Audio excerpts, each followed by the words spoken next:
Welcome to Business Coaching Secrets with Karl Bryan. If you want to attract new high-end coaching clients, fill live events, and build a wildly profitable coaching practice where business owners pay, stay, and refer, you've come to the right place. In this podcast, Karl provides his keys to the kingdom for finding and signing high-paying clients and building the coaching business of your dreams. Here we go. Hey.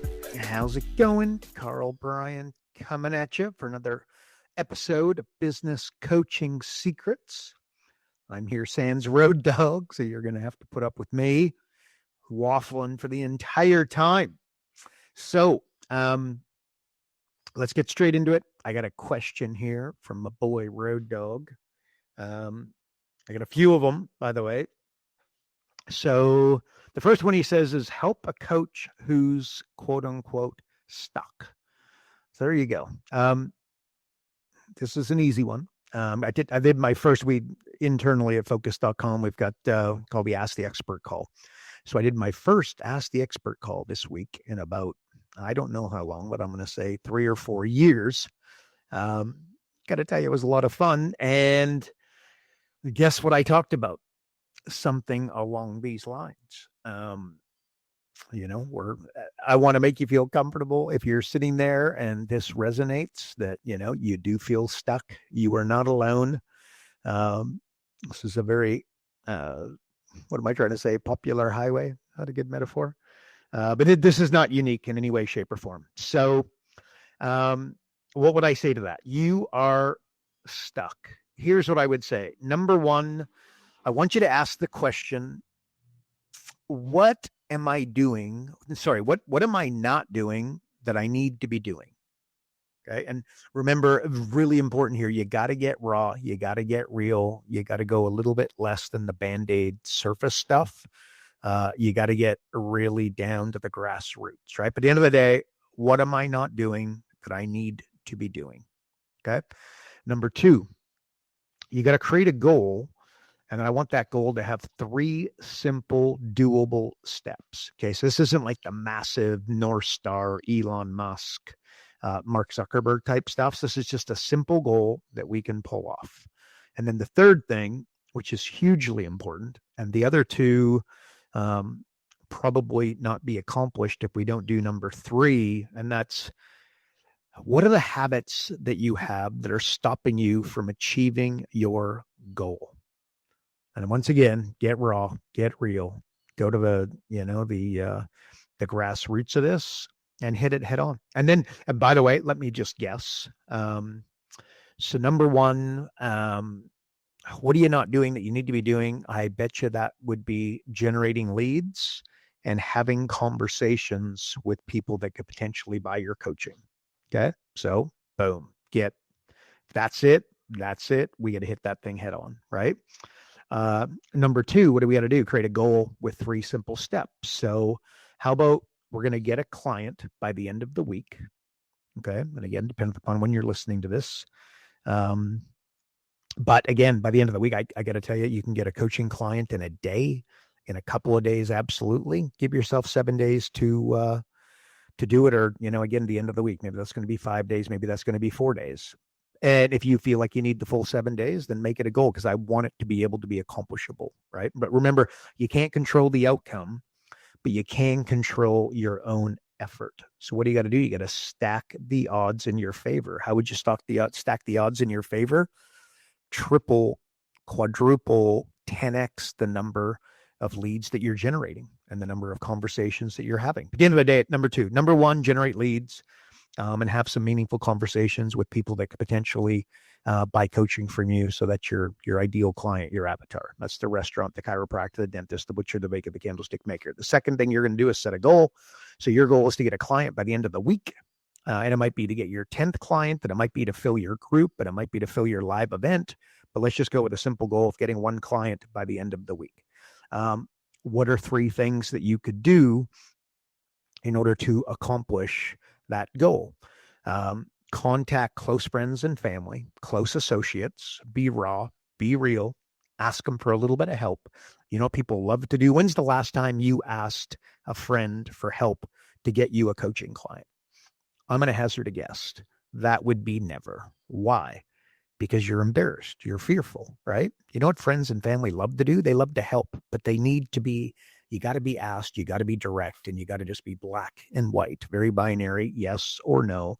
Can you help me do this? And you just tell them, look, I took on this business as a business coach. I'm really passionate about it. Yeah, I'm still in the sandbox. I'm still learning, depending upon where you're at, but let's assume that. And you just be real and honest and say, look, I'm looking for a few guinea pigs, and I'm going to sell my coaching for significantly less to those folks. But I got to tell you, I've got a framework, I've got a system. Hopefully you got an operating system that you can install that is going to be wildly profitable. You let them know. Maybe you do a screen share. Maybe you show them. Showing, it's show business. Showing is always going to be more powerful than telling, right? So don't use their ears in your mouth, use their eyes in your favor. What's that going to do to you for close friends and family and close associates? That's going to show them that you're dead serious about what you're doing. Okay, so that's number one, close friends and family. Maybe you'll do that. Maybe you won't. Good either way. What would you do next? Make a list of 100 local businesses that are advertising, or 100 local businesses that are for sale, or 100 local businesses that are advertising at the chamber or members of the chamber, 100 businesses that are members of a local networking group. Let's call that BNI, but there's lots of them. The golf club, there's all kinds of different clubs. Go have a look, right? So anyway, so you're going to, make a list similar to that.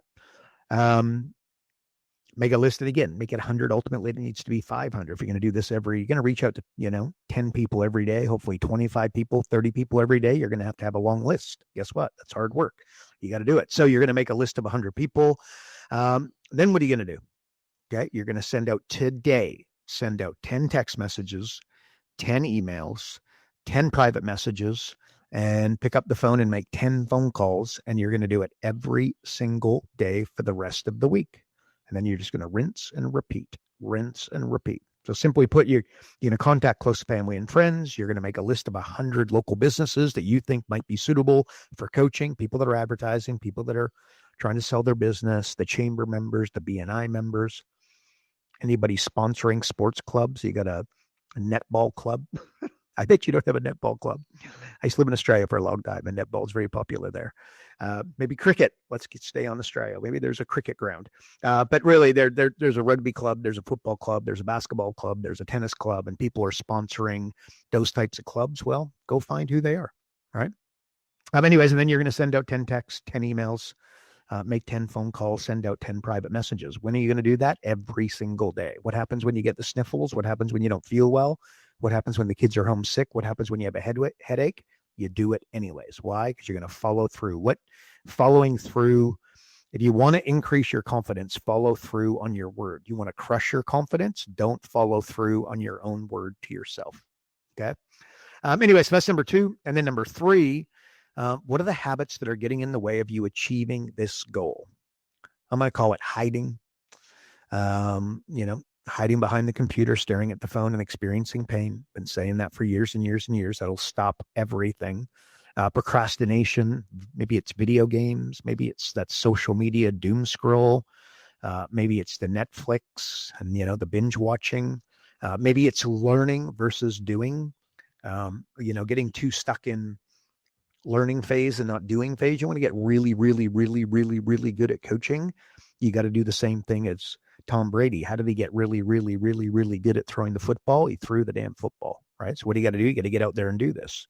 Ask your close friends and family and have that raw conversation with them. But again, are you going to tell them you have a step-by-step plan? Or are you going to tell them that you have a dream? All right. Remember, the most famous speech of all time started with 4 words. I have a dream. None other than Mr. Martin Luther King. But okay, what will stop this? I got to tell you, fear will lay the boots to that. It's very simple. If you're feeling stuck, I just gave you the framework to be able to get you unstuck. Remember, Road Dog ends every podcast with progress equals happiness for a reason. Got to make sure you keep cranking. And remember, you got to do it for you and not for others. You'll always do more for others than you'll ever do for yourself. Absolutely critical. And by the way, here's some homework for you. And I've given this to coaches for years and years and years and years. And I did it on this Ask the Expert call that I mentioned earlier that I did this week. Okay. Choose a niche. Okay. Restaurant, mobile dog groomers, pest control, butcher, baker, candlestick maker, the landscaper, the roofer, etc. Okay. Realtor. And I want you to write down 50 ways that you would help the restaurant owner. Don't stop until you get 50. And by the way, goal setting, time management, yeah, that's okay. You can put that on the list, but don't think that anybody's going to get excited starting with you with writing down goal setting and time management, right?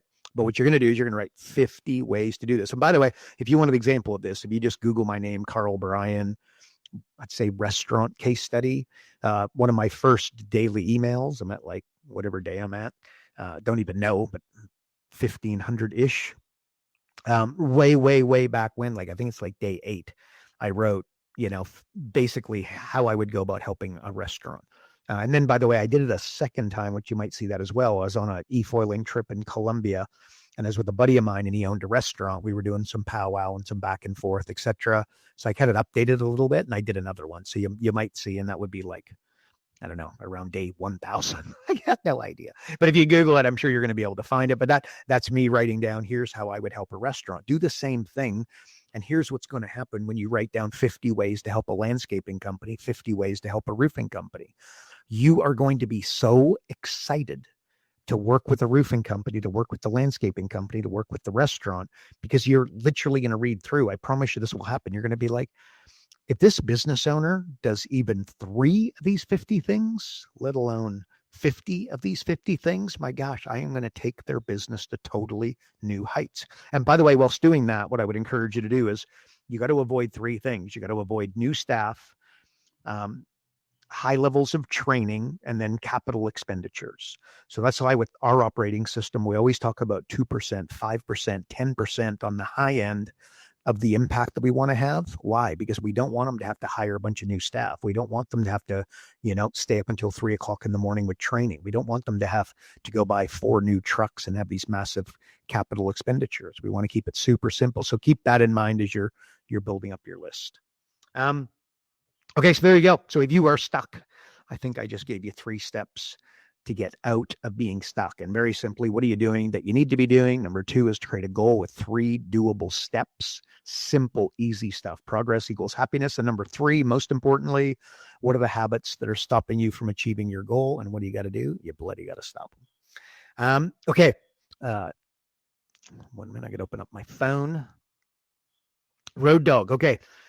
All right, he wants me to talk about building rapport. This actually comes from word association that we did some time ago. So he just said, look, just speak on building rapport. I'll tell you this, if they are not open, you can't close. That I know. So I used to teach sales training years and years and years, like I'm talking 20 years ago. And I basically had a 4-step process, and it was, I believe, number 1, it was rapport, problem, solution, close. Rapport, yeah, rapport, problem, solution, close. No doubt that framework makes sense, right? You got to build rapport. You got to introduce the problem. You got to present the solution, and then you got to say, here's how you work with me, right? Really simple. Well, I say that because guess what step number 1 is, right? Rapport. Like if you want to improve your opening, if you want to improve your closing, you got to improve your opening. Okay. So the opening is building rapport. People buy off people they like, and people like themselves. Okay. So you want to present yourself in such a manner, and don't try to be vanilla, and don't try to be for everybody, because if you're for everybody, guess what? You're really for nobody. You gotta, you kind of want to dial in on that. Don't be worried about throwing off, specific individual clients. What you really need to do is be authentic and be genuine and be real. And what you're going to find is the right types of people are going to come to you, and more to the point, the right kind of people are going to hand you over their credit card and say, look, let's work together, and, hit me for the $2,000 a month for the next 12 months. And also I can't say that without following it up with this. Your ideal client is you 5 years ago. Okay. So you tell me what you were doing 5 years ago. You're highly analytical. You're an accountant. and you had a practice with 4 accountants, that's your ideal client. Okay. You are super creative and you're an artsy type. And you used to, you used to work for a really successful XYZ company that was super creative and you were wildly successful at it. People with those types of businesses and those types of personalities and those types of, if you could just look at yourself in the mirror 5 years ago, like that's your ideal client. You're super analytical person will be, very much, you guys will just align. They'll automatically be affinity. Anyway, so your best client is you 5 years ago, only second best to you 10 years ago, but very few people have done one thing for 10 years. So just go back 5 years. Okay. And now what I was kind of trying to get to and where I want to go. So building rapport, there's 3 steps to it. Really simple. Taught this for years and years and years. If they are not open, you can't close. Okay. So 3 steps to rapport. Number 1 is you got to compliment. Thing is, you got to be genuine. You got to be sincere. It's got to be real. I like your shoes. I like the way you've done your hair today. I love that suit. I like your office. I love the picture of your 3 kids. I love your business. I love your niche. I love the way you approach business. I love XY. I loved your elevator pitch that you delivered at the networking function. I thought it was awesome. So number 1 is you got to compliment. Okay. Everybody loves a compliment. Number 2, you got to relate. Okay. So this is where you find commonality, affinity. Oh, you've got 3 kids. I've got 3 kids. Oh, you grew up in the country. I grew up in an acreage in the country. You went to school in a small town with 5,000 people. Well, guess what I did? I went to school in a town of 5,000 people. Oh, you grew up in a big city. Guess what? I didn't grow up in a big city, but I moved to a big city because I loved it. And I just wanted to be able to experience the dynamics of living in a city like New York, like you do. All right. So, the day number 1 is you got to compliment. Number 2, you got to relate. Right. So I used to be in this business too. I know exactly the way you're feeling. Anyway, so you got to create affinity. Million ways you can do that. At the end of the day, you're just relating to them. Right. And then number 3, and really importantly, I want you to frame it. You're going to say no to something. Okay.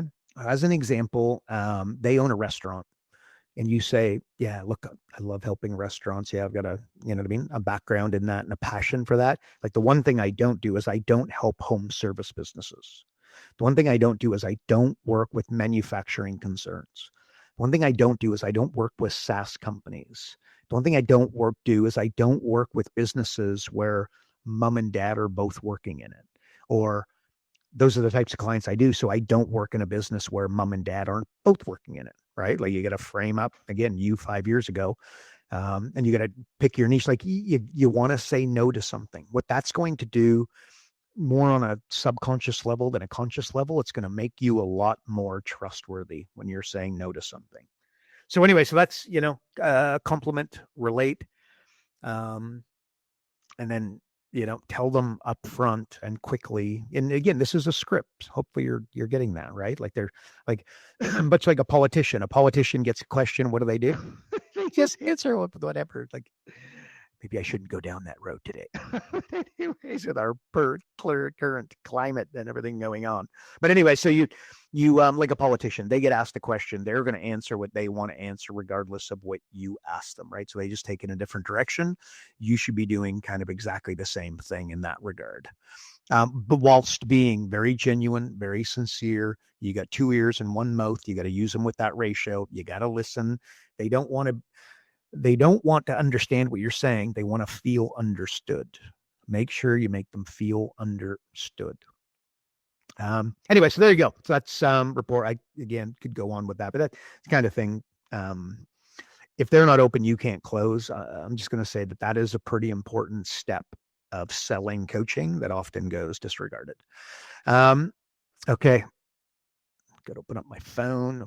This is from Road Dog, best advice of selling a 7-figure business owner versus the guy at the networking group with $65,000 of profits. Okay, well done, Road Dog. Okay, cool. Yeah. So how are you going to sell a higher end client versus the guy in the sandbox? I'll tell you this: people who read make 2 times as much as people who do not read. Right? Guess what? That's right. I write a daily email. What do people do? They read it. Right? So It's hard work, by the way, but it's worth it 100x. Actually, I had a call with one of our developers today, and Felix, he's a bit of a legend. He's been with us a long time, and he's in Kenya. But anyways, he's like, so it was fun to chat to him, right? He was excited to be there to do. Anyways, and he starts telling me, like, he reads every one of my daily emails, and he starts reading back the jokes, and like he wanted to talk about my drunk aunt, and he wanted to talk about Dangerous Dave and know exactly who they are and what the deal is. And do you really go to the bar every Thursday? And do they say this stupid stuff?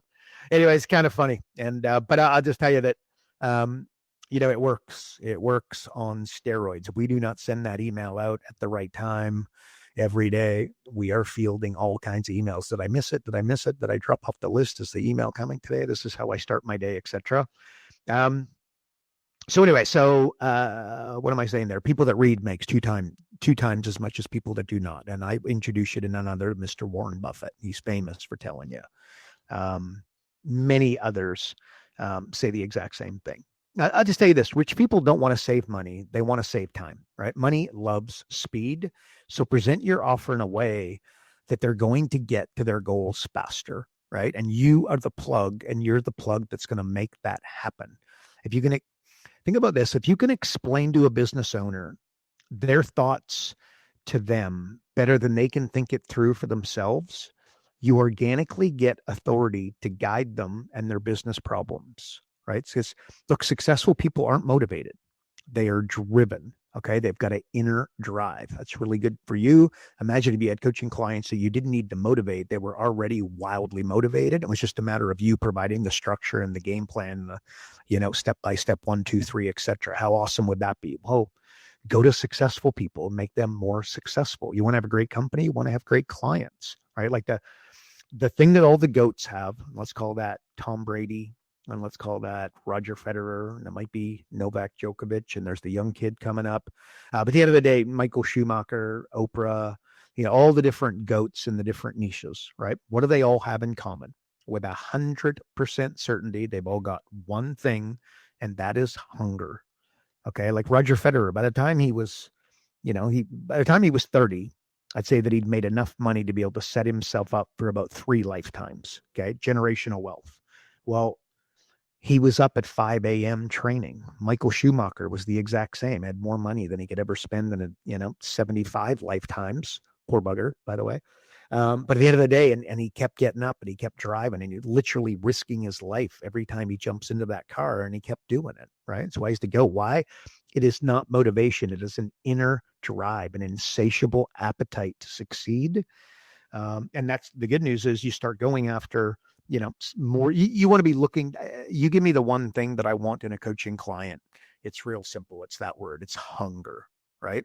And so you're speaking to somebody who is affluent, rather than having the affluent buyer agree with you, right? So that's like say yes, which they teach 90% of sales training, right?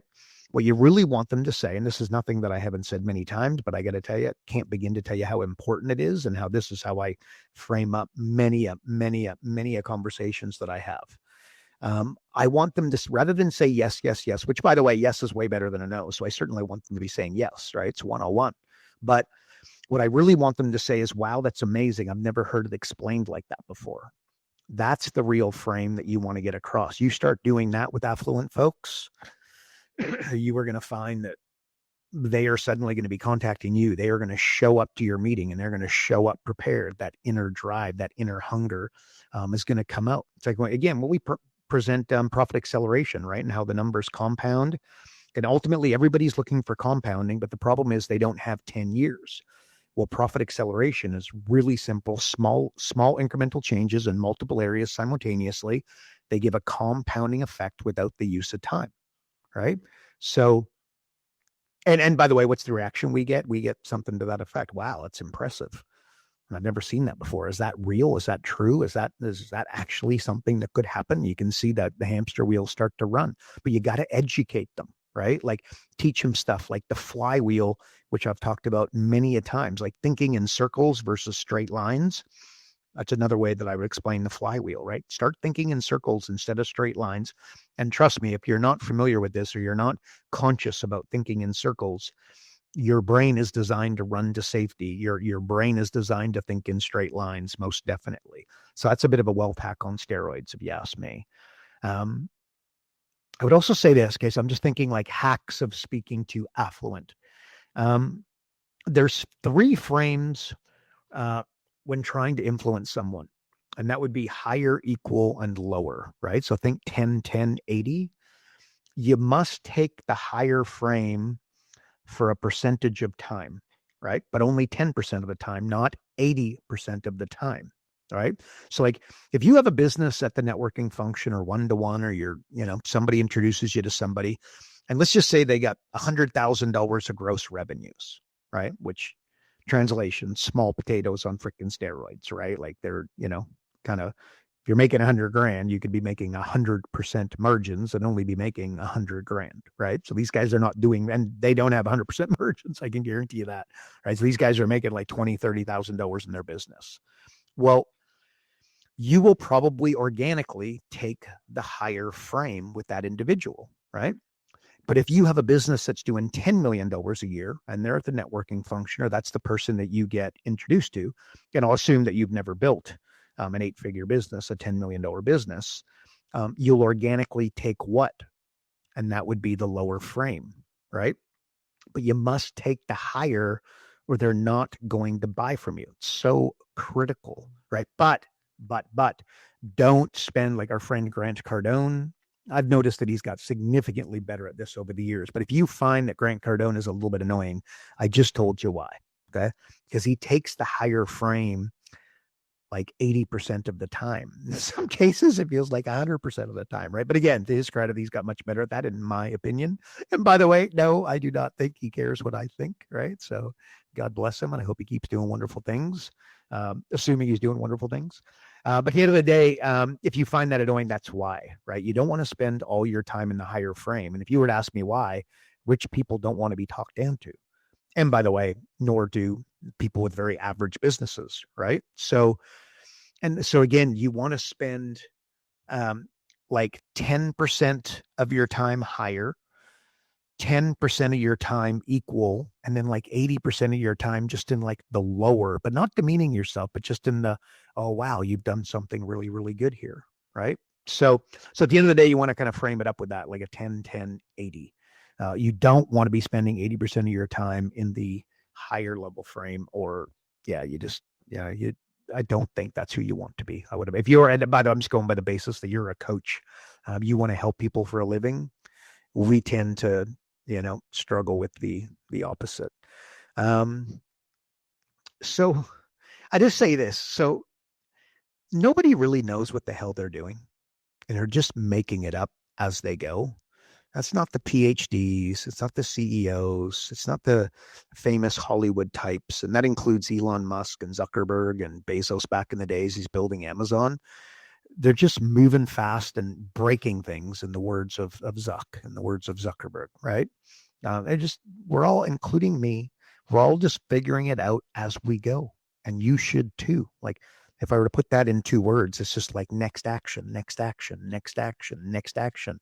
Jeff Bezos would say step by step ferociously, to say kind of the same thing. Just keep bloody moving.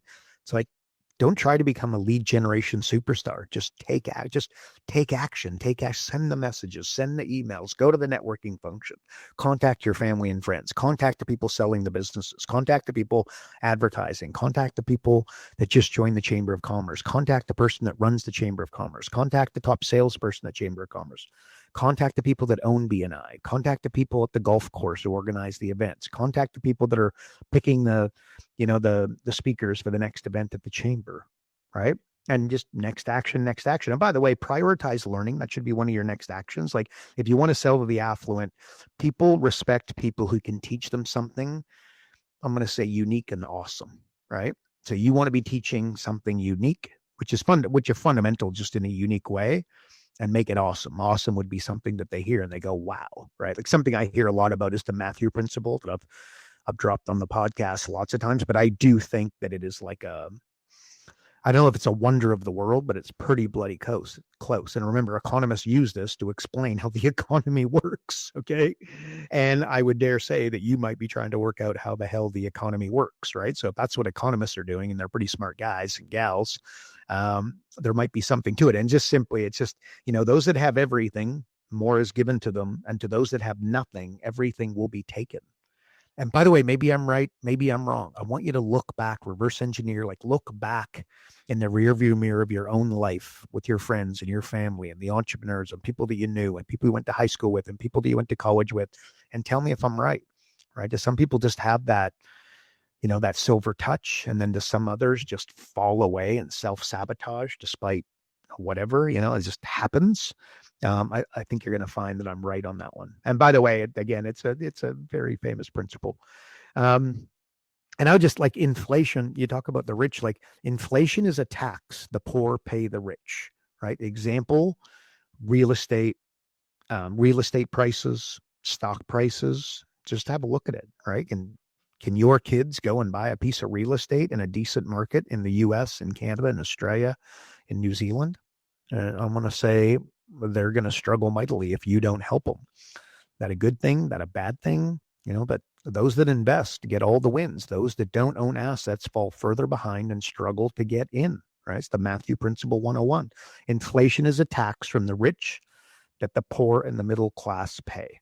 All right. Remember, 90% of wealth is accumulated, not earned, right? So your house goes from $500,000 to $750,000. That's $250,000 of net worth that you have gained, $250,000 of equity. What did you do to earn that? What did you, go dig holes? Did you put in new light bulbs? And the answer is you have to do none of the above. Maybe you should. Maybe you should dig a hole and, put a tree in your front yard. Maybe it'd be a more desirable place to live and for the people walking by. Keep the dog somewhere to pee. But at the end of the day, that's 250 grand. You don't need to do anything. It just happens. That wealth is accumulated, not earned. And of course, it has to be earned to be accumulated. So you got to understand that there's kind of levels to this game, and it's, it is a game. But at the end of the day, richest people in the world accumulated it. You look at the Charlie Mungers, may he rest in peace. Warren Buffett, all the greats, right? Again, their wealth was accumulated. It's like a flywheel. We talk about it all the time. Like if you were to, like really quick, let me give you a flywheel of somebody. And again, remember, you're speaking to somebody affluent. This is the kind of stuff that I would be talking to them. I want to be interesting, right? And I want them to be interested, and I want to be interested in what they're saying, right? But I tell you, if you can educate them in a unique way, I think you're going to find that they are going to be 1,000,000 times more interested in working with you and show up to the meetings and pay the high fees, etc. But so take houses and put it at 12 o'clock. Okay.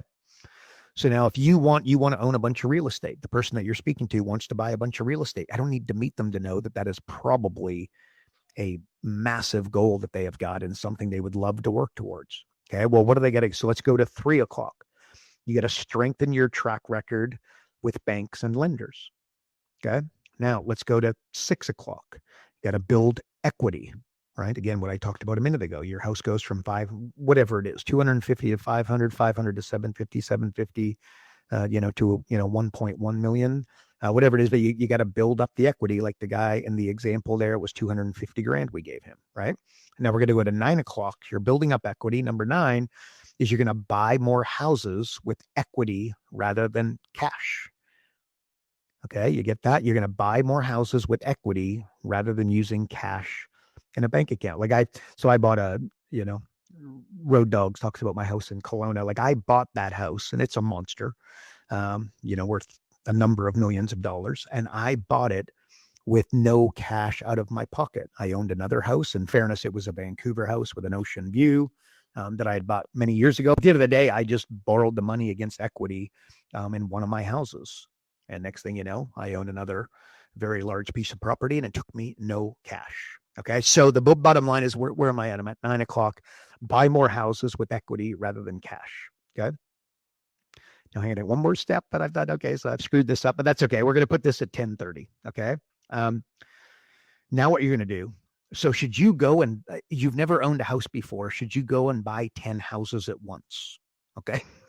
Hopefully you know the answer to this, but it is a hard no unless you've got one unbelievable mentor. And that mentor is not somebody who's guiding you once a week, but like a mentor who for the last 15 years, and have beers with them, have coffee with them in the morning or whatever, like your close friends, right? So what's going to happen at 10:30 or 11 or 10, whatever we're going to call it, 10:30, you're going to upgrade your experience and knowledge so you can buy more expensive pieces of property without, losing your shirt, right? That's an important level of the game, right? Like, don't go and buy 10 properties in one shot because you got, a bunch of inheritance money, or all of a sudden you closed a big deal in your business, right? Hard no, bad idea. And by the way, I'm sure you give me examples of where that worked out wonderfully. I'm going to tell you, it's a terrible idea in my opinion, because you need that knowledge, you need that experience upgraded before you take the next step. But anyway, so then you buy more houses at 12 o'clock. You tell me if I'm speaking to somebody, if it was that interesting, did that make sense? That I paint you a picture and then fill in some blanks? And by the way, when you present it, try to do it a little bit clearer than I did, because I think I kind of, as Road Dog, with Road Dog here or not here, I go down my little rabbit holes. But at the end of the day, I think that people be very interested in hearing what you're talking about. And really importantly, what I talked about in there, like, don't do this. Remember, a real mentor, anybody can take a to-do list that is already too long and make it longer, right? A real mentor can tell you what not to do. So yes, you got to tell them what to do, but you've also got to be telling them what not to do. Like, it's just like the business that goes from 500,000 to 1.5 million to 3 million to 5 million and then goes belly up. All right. Tell me the time frame that it took to go from 500,000 to 5 million. Are they in an F1 or, a pedal, like a pedal bike? Is that a thing? Pedal bike? Yeah, that makes sense, right? Anyway, so you're cruising along on your pedal bike. You don't want to be taking the F1 if you're not Michael Schumacher kind of thing, right? So what I want to do is I want them to go from 500,000 to 1.5 million, and I want to see their margins at 500,000 and then their margins at 1.5. And then I'm going to tell you how happy I am with their progress. And then we're going to go from 1.5 to 2.5. I want to see their margins at 2.5. And notwithstanding some of the moving parts and some of the operational stuff and some of the systems that they've got in place. Anyway, so hopefully you're getting the idea. But the guy who goes from 500,000 to 5 million and then falls over, I got to tell you, like the 10:30 thing that I just went over, like upgrading your experience and your knowledge so you can buy a more expensive property, also goes for business owners, where you're upgrading your experience and knowledge so that you can operate with more staff, more capital expenditures, more trucks, more crews, more, locations, etc., more cities, more suburbs, whatever. Okay. So hopefully that's dialing in. But like, you want to sell a 7-figure business versus the guy in the sandbox at the networking group. First of all, I would choose a really good networking group because you're probably not going to find the $5 million company at BNI. Maybe you will, but generally not. Anyways, okay. So, next thing he's got here. So, Road Dog and I were chatting, and I had some universal truths. So he wanted me to talk about some universal truths. So I'm going to do that. Where would I start? Look, 80-20. I talk about that so often. I don't want to belabor that one, but like 80-20 is a universal truth. Again, it's just built on math. You're not getting away from it. I'm not getting away from it. Nobody's getting away from it. Your client's not getting away from it. Your prospect's not getting away from it. Your joint venture, the accountant doesn't get away from it, etc. But I would say this, but if you ask me, you look at Elon Musk and you go, okay, Karl, hang on a minute. Like, there's something out of skew here. He's not, and I mean, these aren't 80-20. This is something more impressive going on. Well, remember, if you take a magnifying glass over top of 80-20 and go 80-20, 80-20, 80-20, 80-20, you end up at 150, right? So Elon Musk is, 80-20 principles are working for him also. It's just that he's dialing in at such an unbelievable level that he's kind of playing with 150, where we're all kind of playing with 80-50 laws and rules, right? But at the end of the day, 80-20, you're not getting away from it. I'm not getting away from it. That would be a universal truth. I would tell you, emotional commitment will go before financial commitment. So my question is, are they emotionally committed? Like emotions drive decision-making. Emotions drive the decision to take on your coaching, right? Look, I said it earlier, the most famous speech of all time, 4 words: I have a dream, right? You got to make sure that he didn't say I have a step-by-step plan. He said, I have a dream. My question is, do you have a dream? right? And by the way, what is it? And by the way, you could have a dream today and you could have slightly adjust it and modify it and improve it as you move along. How would I recommend you go about doing that? Start talking about it. How does it feel? Does it drive you? Does it give you that inner drive that I talked about earlier and that hunger? Or is it something that's kind of more push pull and it kind of doesn't feel right? Right. But I have, emotional commitment goes before financial commitment, especially with something like coaching. Maybe on that, like metaphors, like simplicity scales, complexity fails, right? It's like mentioned Elon Musk 101, listen to any of his interviews and whatnot. He's always talking about what? First principles. What's he doing? He's going to the fundamentals. He's going to the grassroots stuff, not the sexy. The money is made not in the clouds, despite the fact that that's a lot funner to play in. The money is made with boots on the ground, right? That is for you. That is for me. That is for your client with 100% certainty. So yes, they should have the big goals, the big dreams, the big plans, and the big ideas and the high level education. Yes, but the money will be made boots on ground. You want an example of that? Just read Elon Musk's biography. Oh my gosh. One of the best books ever. It's just unbelievable. But by the way, maybe that's so good for me. And it might not be as exciting for you. That's totally fine. But I would tell you that that's powerful because like attention is the scarcest resource, right? Like again, Elon Musk is the king of getting attention, right? I mean, the guy bought Twitter because he loves the attention. And I don't know. It's fair to say that he loves his attention that much that he bought Twitter. I don't think that was his motivation, but I do think his motivation was that he wanted to get his voice out there and he feels like he's smarter than the next guy.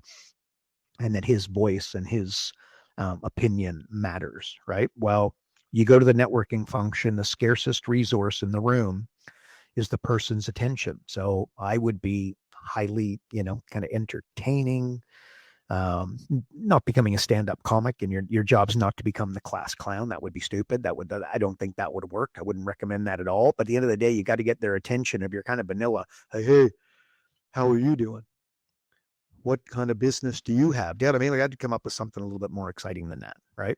I said this earlier, but people buy emotions. They don't buy products, right? So when selling coaching, you must use their emotions in your favor. Maybe better worded, you must use their emotions in their favor because signing up with you and getting the guidance and the accountability and the help with the execution is obviously a good idea.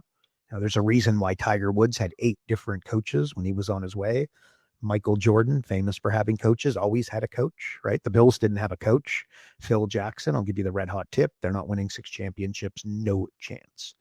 And many of the times, like, again, emotions, like I would be selling people coaching and I would have them in tears doing the consultation, while I'm meeting with them and I'm selling them high-end coaching.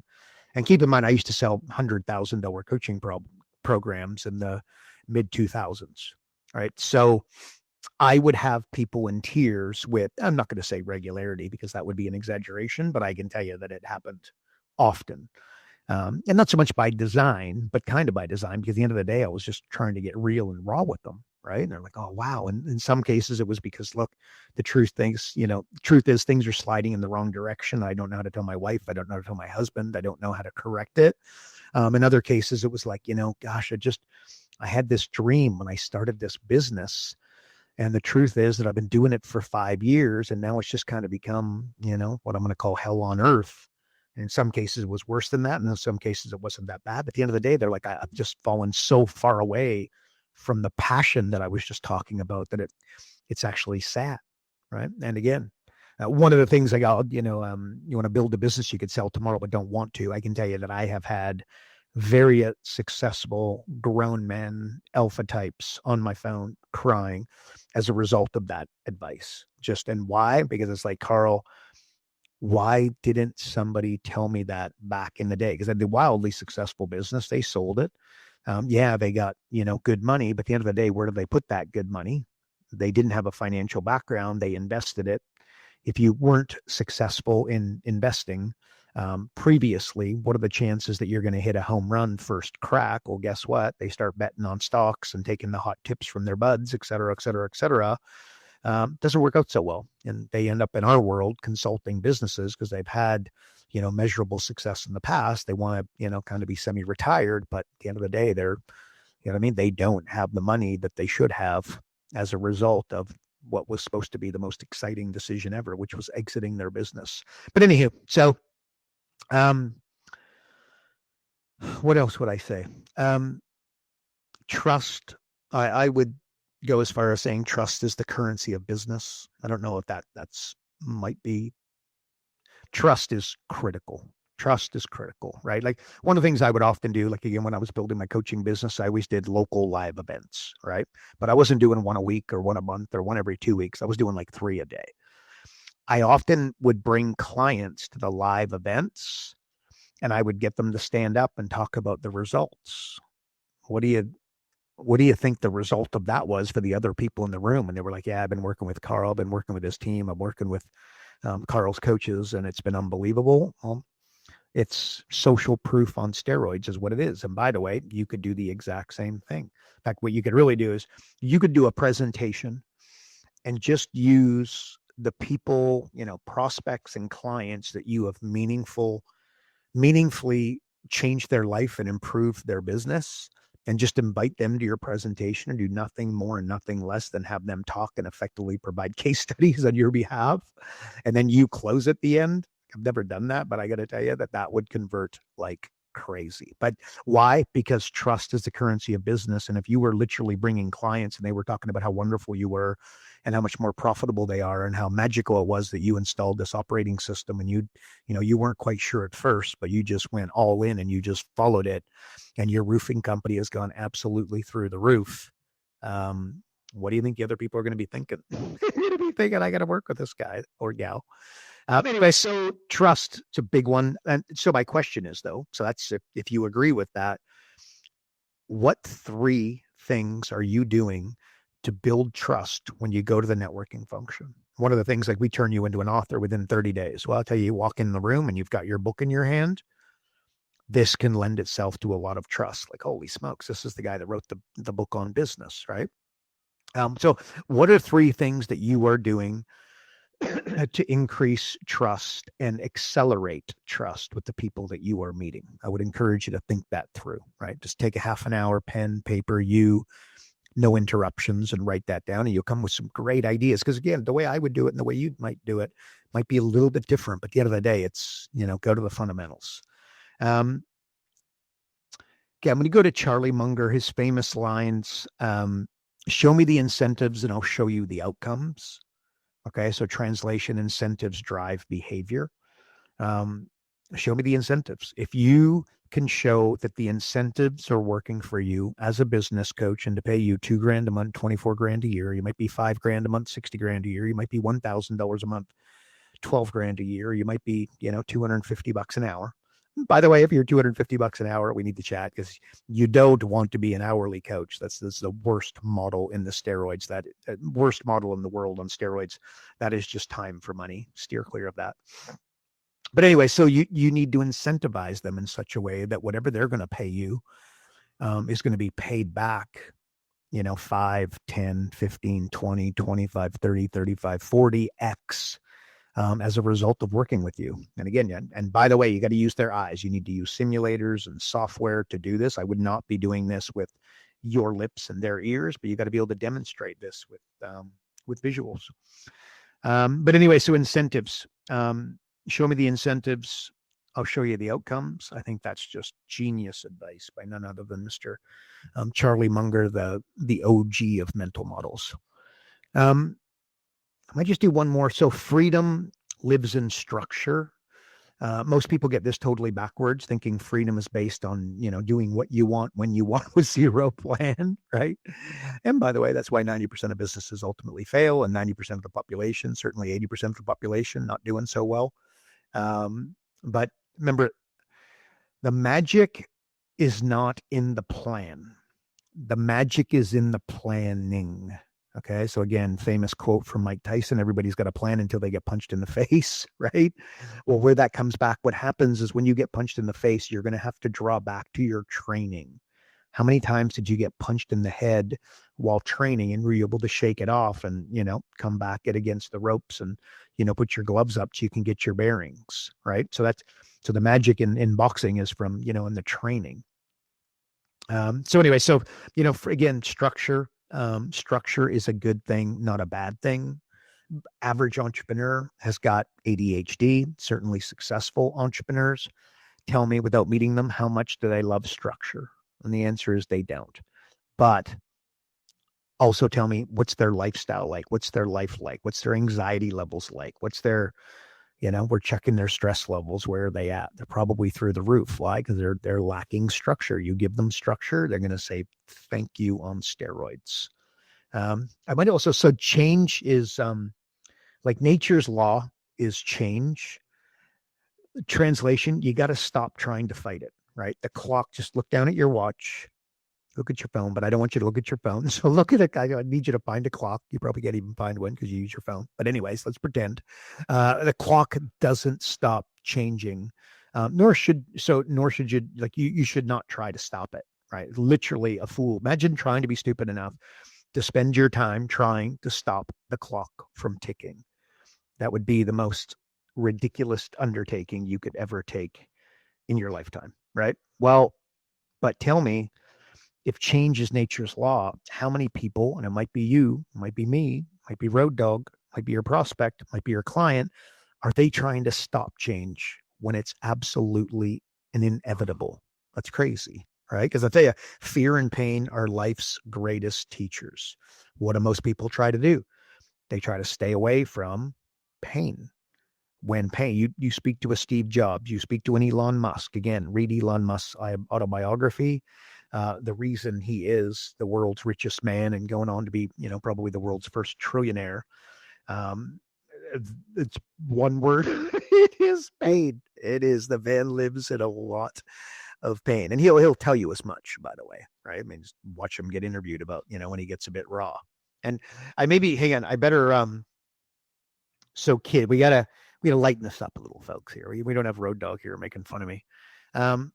Like laughter and play are the keys to staying young, right? We'll call it the fountain of youth. Laughter and play. So my question, and no doubt I would imagine it'd surely be hard for you to push back on that, right? But my question is, how much laughter did you have today? How much laughter did you have yesterday? How much laughter did you have the day before? Like, let's just say in the last 7 days.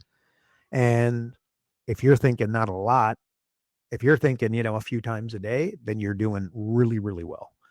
If you're not thinking that, hopefully you're reading my daily email and I'm providing a little bit of that laughter. Certainly my goal. Certainly it makes me laugh. If it doesn't make anybody else laugh, I got to tell you, I laugh harder than anybody else. I can assure you of that. My poor wife and daughter, they got to listen. I used to use my old man, my dad, but time zone changes and some fluffing around there. Anyway, so now I use my wife and daughter. They don't find it as funny as I do, but they just live out. My 12-year-old daughter, she looks at me and I'm just like, really, like sometimes just like belly laughing, right? At this just the stupidity of it all. And looking at me, looking at my wife or mom, just like, what is wrong with this guy? Anyways, I don't, forget about me. What about you? You know what I mean? Are you laughing? Because I got to tell you, I listen to stand-up comedy. Look, I try to listen to it every single day. I highly recommend. And by the way, maybe that's not the right thing for you. Maybe it's more art or that kind of thing, right? Everybody's got their own thing. But I would find it hard to believe that laughing is that. No, actually, I got to take that back. Laughter and play are the keys to the fountain of youth, right? That is a universal truth, and you are no different. All right. So again, you gotta, but you're gonna find something different to laugh at than I am. Okay, you gotta find those things. It might be cat videos and dog videos on YouTube, but I'm not saying spend 3 hours there, right? I'm saying spend 5 minutes and then move on and just make sure that you get a little bit of laughter in every day. And by the way, play. And the question is, what is play for you? Good news for me is play is, kind of what I'm doing right now. And like play, like I'm very, very blessed man. And that I love, business coaching and learning and, business models and mental models and all this type of stuff that I talk about on the podcast all the time. So I get to play a little bit with that stuff, despite the fact that I also go out, I do my thing and I coach my daughter's hockey team, and we get out there and have a little bit of a skate. And I try to find some time to play, go out on the boat, etc. Anyway, but who cares about me? What are you doing for play? What are you doing for laughter? Because I got to tell you that, if you, I can't remember, I sent this out in an email, but it's like, if your inner child is still alive, you've won. Something to that effect, right? And again, I would find it hard to believe you'd push back on that in any way. Well, my question is, though, is your inner child still alive and well? Maybe what you got to do is take some step. You got to, take a step back, maybe, get out and exercise, rest. I tell you, exercise, rest, and diet are definitely the keys to health. Because like things like personal development, business, marketing, they're games with no end. There is no finish line. Like you never personally develop and, okay, I'm done. Remember 3 things you're never getting away from: pain, uncertainty, and constant work. I said that last week, right? I was like, and that's Phil Stutz, by the way, very famous psychiatrist, made a movie about the guy. Anyway, so there you go. And maybe just actually adapt and die. That's something else that should be mentioned. Like if you are not adapting, if you're not growing, you are dying, right? That's why we integrated AI into our software at such a high level. We also created our new AI business coaching dojo, and we got AI Coach Assist going to totally new heights. We're working on a new project to be announced very, very soon that I've got to tell you that is going to create a dynamic 5% of the population start a company. What does that mean? That means 95% of the market is not yours. That's possibly a bad thing. I would say it is. And if you were like a venture capitalist and I was trying to get $10 million from you, one of the first things that you would ask me is what's your TAM, TAM, your total addressable market? So we are building something that is going to allow you to go to the 95% instead of just the 5%. And we are very excited about it. But I got to tell you, it is a monster on steroids. The business coaching dojo was kind of like our sandbox for that. When I got my right arm, actually my right arm, Danny's worked for me for 14 years, so she would be classified as my right arm. But I've got my left arm, which is a very different arm and a very different dynamic and a very different set of skills, which are bloody impressive, by the way. But that's none other than Tori, who's also worked for us for a long time, like close to a decade. She is amazing. But anyway, so we're working on that thing. We're to get that bad boy done. But what am I saying? This is what we're doing. We're building tools to allow coaches to go to the next level and do it, without, too much pain and brain damage. And how do we do it? We do it in 3 areas: lead generation, conversion, fulfillment. Those are the 3 problems that we solve. And then also, like, leadership is subtraction, right? Like great leaders, they eliminate, right? Challenges. They eliminate obstacles. They eliminate friction. They eliminate the noise. They eliminate challenges. They certainly ego. Take that stuff out. They create a space for others to perform and succeed. That's what a real leader does. Create space for others to perform and do their best. Pull out the best in themselves. You pull out the best in them. So anyways, that's what I got. Road dog not here. He would have shut this down minutes ago. But anyway, so question for you though, what universal truths do you have driving your daily activities, your daily decisions, your life, week, day to day, week to week, hour to hour, month to month, quarter to quarter, year to year? There's a pretty good chance that you don't. Well, if Mr. Buffett was here, Ray Dalio was here, Charlie Munger was still here, Steve Jobs, we could bring him back. We'd love to do that. Elon Musk and the other, billionaires. In Musk's case, you'll be trillionaire soon. They're going to tell you that you need to have these things. Elon Musk, he looks like he's a bit of a dog's breakfast. I always call him the alien just trying to get home. The truth is the guy runs his life, and he's all about first principles. He's all about going to the fundamentals, and apparently it's working. So maybe we could learn from that. Okay. Last one. Okay. Road Dog's asking, he says, I got to give a Zen moment. So I'm going to give you guys Zen moment. I mentioned Martin Luther King. We just had Martin Luther King Day here not long ago.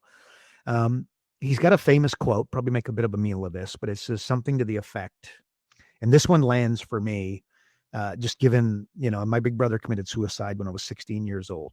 right? And, then my mother, had a very, very, very tough time, started drinking very, very heavily, ultimately drank herself to death. May she rest in peace. But he's got a saying something to the effect of like, in the end, you're not going to remember the words of your enemies, but you know what you will remember? You'll remember the silence of your friends, especially I'm going to say in a moment of need, right? Yeah, like in the end, it's not going to be the words of your enemy that's going to get you, or that's going to, the ones that you're going to remember. What you're really going to remember is the silence of your friends when you needed somebody, right?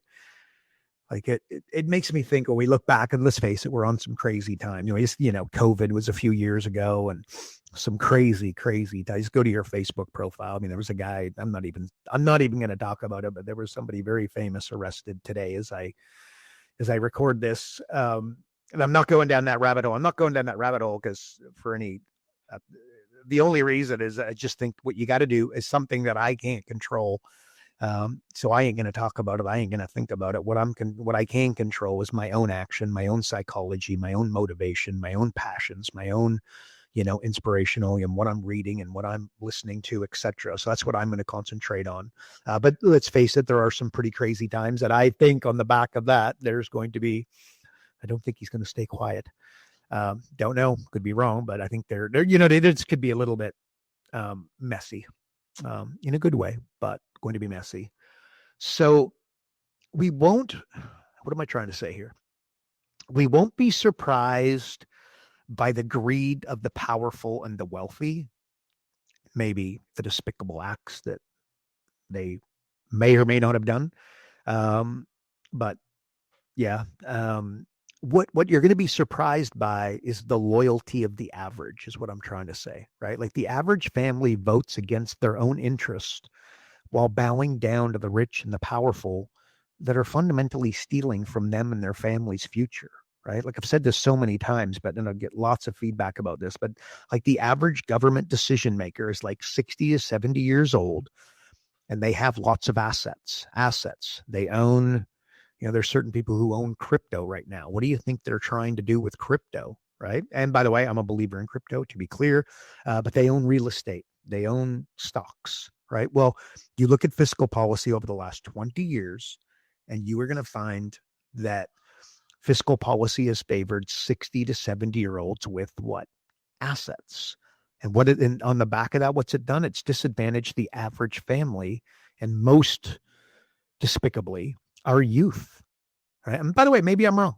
Look it up. You tell me, right? Like, I'm here as a voice. I am not here. It's not like I'm right. It's not like I'm wrong. I'm here giving, like a lot of opinion. You tell me if fiscal policy has disadvantaged our youth and the average family. I think you're going to find that I am categorically correct. And that's got to be disappointing, right? Anyway, that's not very zen. Buddha reminds me of Buddha. Actually, anyway, I just read something this morning. It says but all happiness is rooted in attachment. And again, that's not what I read this morning, by the way, but that's just that's very famous Buddha line. I would also say desire. Like a lot of ambition is just need for approval.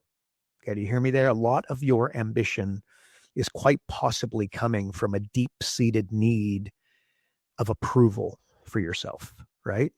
And the need for approval is desire. And the overload of work brings on anxiety, right? So I just ask you, is it worth it, right? Like one of the most expensive things in the world is your ego, not because you make not because of the ego thing, just because that's why you buy the Range Rover. That's why the guy that's making $100,000 a year in his jobs buys $100,000 car, right? That's just intergalactic stupidity.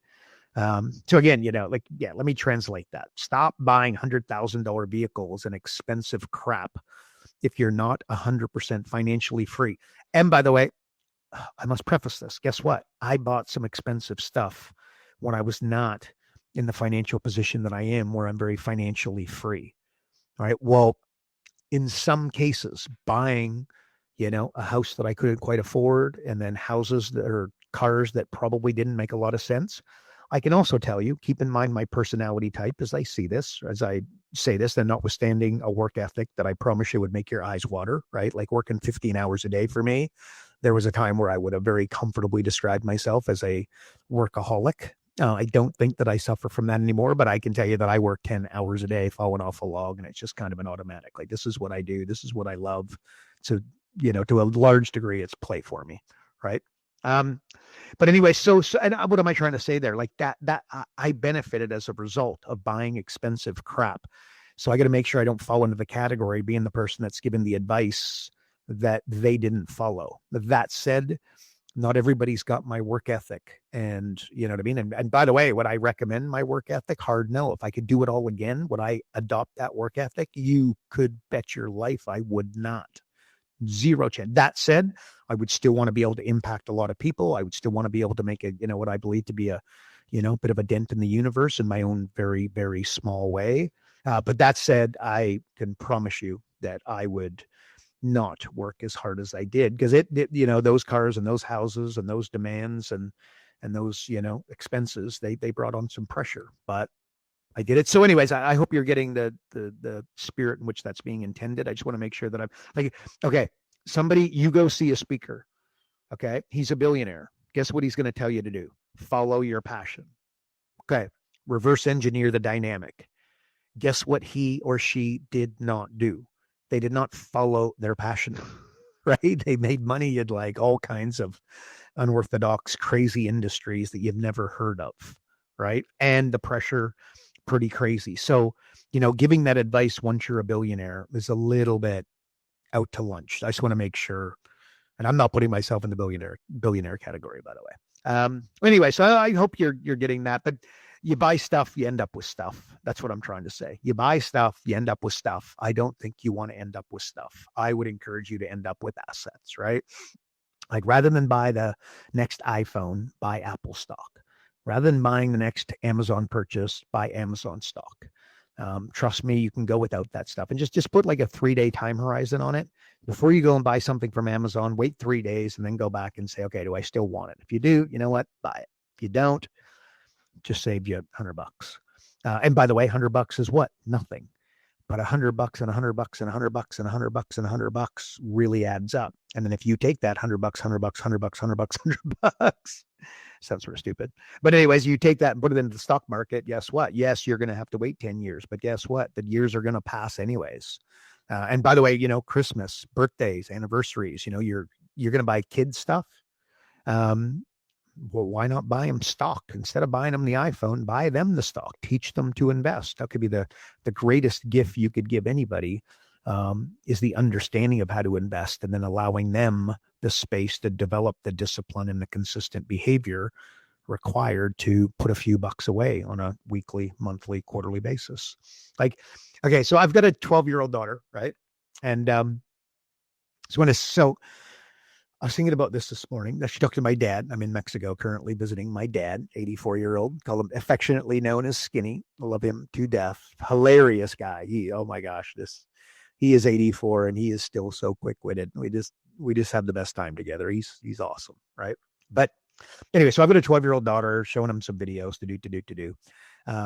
Which, by the way, I put one up on my personal Facebook account, right? That's my daughter kind of like singing. I put like a bit of a thing at the front, like, I think we're in a little bit of trouble here. As you can see that, that camera and her were getting along during this video, in my opinion. And I was like, oh my gosh. And she wants to be an actress, and she was the lead in her school play, right? So she was Willy Wonka in the, Charlie and the Chocolate Factory, right? And she had like 79. She had twice as many lines as anybody else. And that was kind of she likes to act. The camera and her were getting along. That's where this comes from. Like, when a child is in their natural state, they're happy, right? But I want you to think about this. When a child is unhappy, what do? We ask what's up, right? But when you see an adult who is overly cheery, overly happy, what do?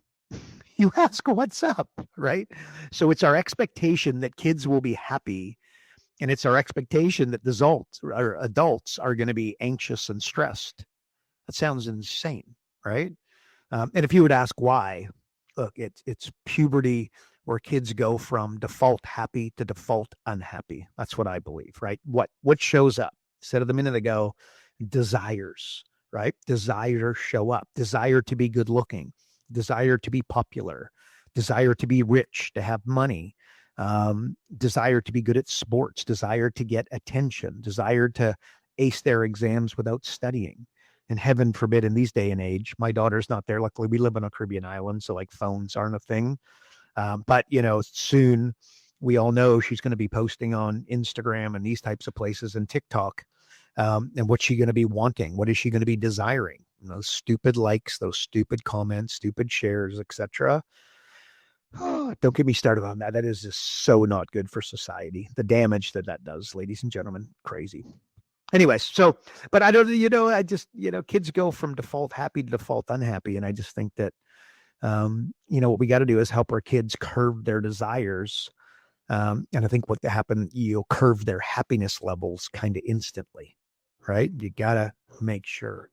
And if this hits, I would say the study of minimalism or the study of Stoicism can be hugely helpful. Certainly has been for me.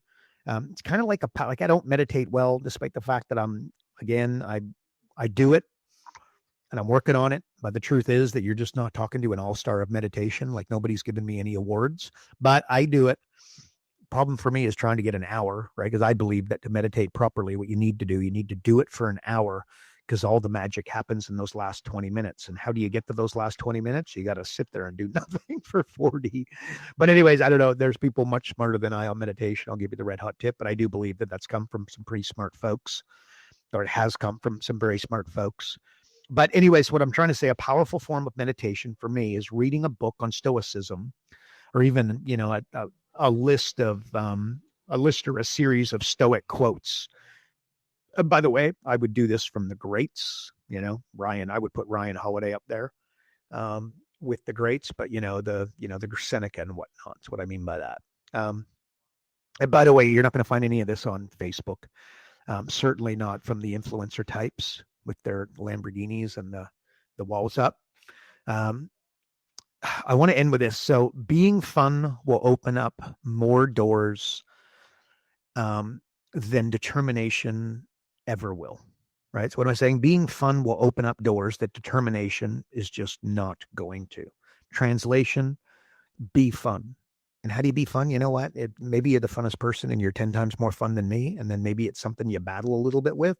You know how you get better at being fun is the same way you get better at meditating, which is the same way you get better at running, which is the same way you get better at lifting weights. You just got to do the reps. You just got to do it, right? And by the way, guess what? You're trying to be fun, and guess what? You're going to be a bit of a dill once in a while. And guess what? You just read my daily email if you want examples of me trying to be fun.